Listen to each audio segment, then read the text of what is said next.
It is 8:45 now on this Wednesday morning. John Waters in studio.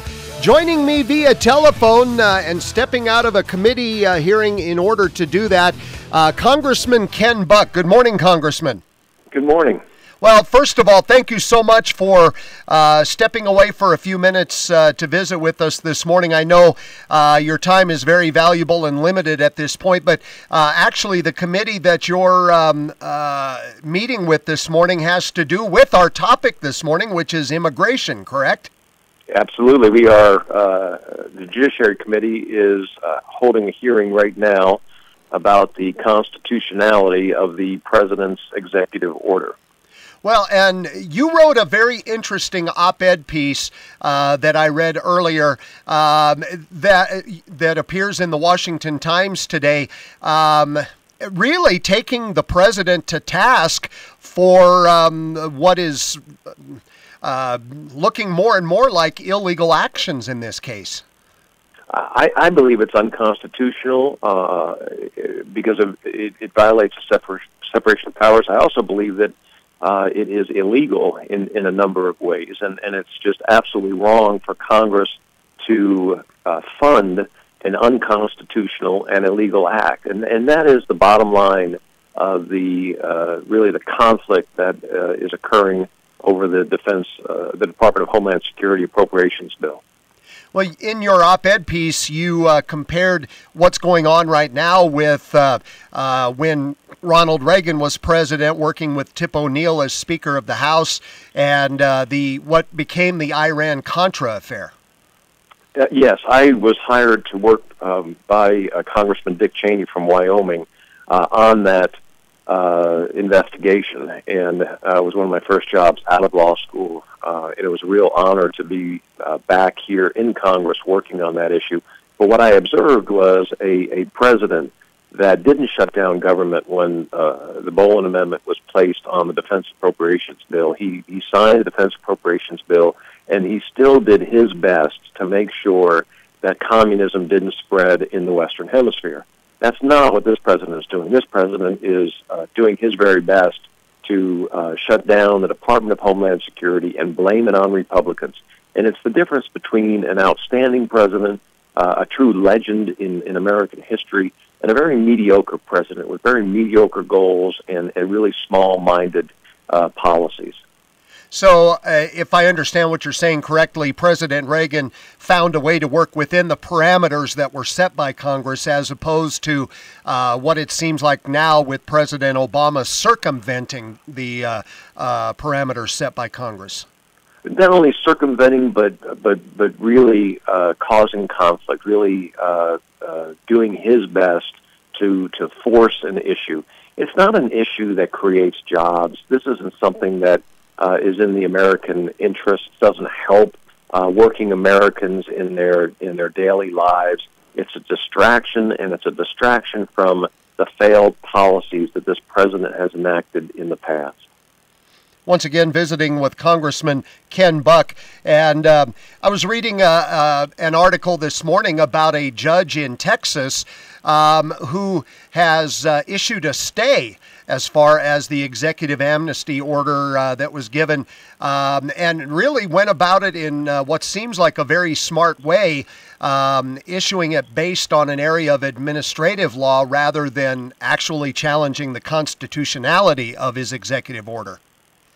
The judge, exactly, the judge found that the president and the executive branch did not follow the proper rules for enacting a new rule. So in other words, when the EPA or another federal agency goes through the rulemaking process, there's a certain period of time for public comment, and there are various stages. This president just signed an executive order and did not go through that rulemaking process.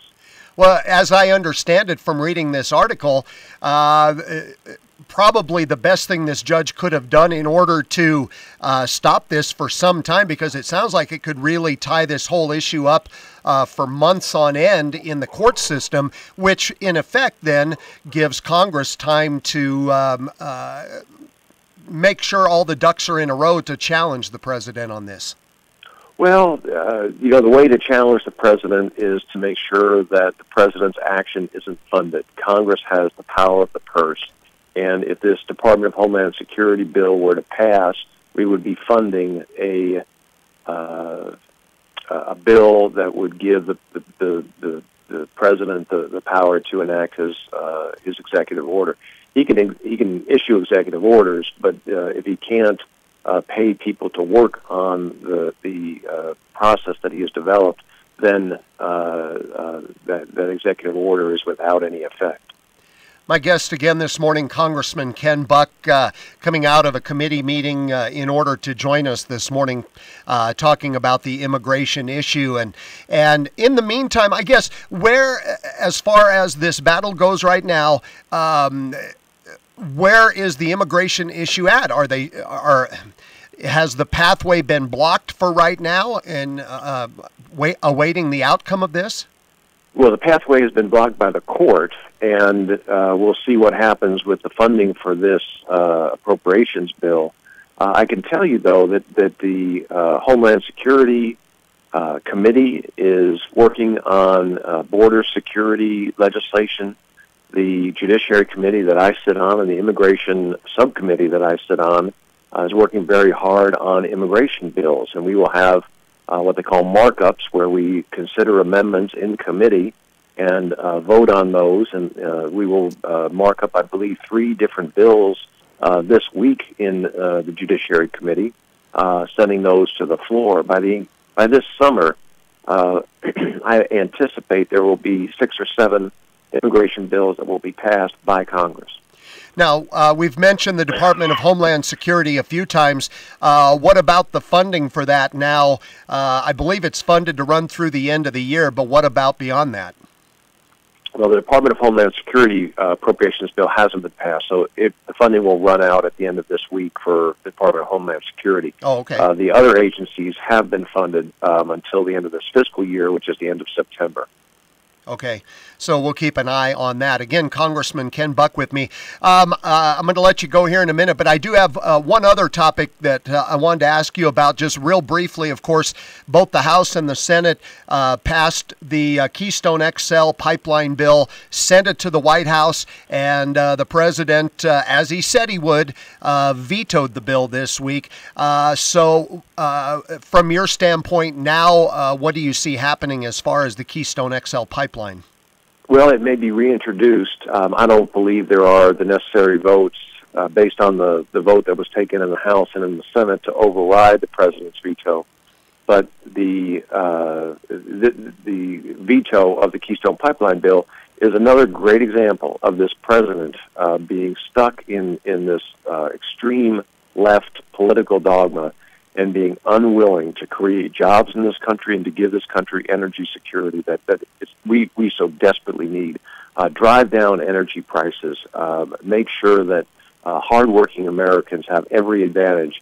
And this president turned his back on working Americans, and it's a pity. But he owes something to radical environmentalists, and he has decided to pay them off.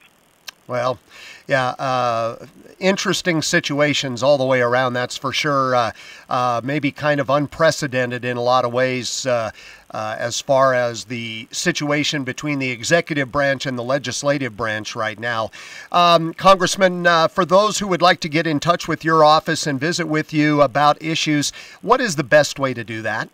The best way is to go to our website, which is buck.house.gov, and we'd love to visit with folks, and just leave us an email, and I will do my very best to get back to people.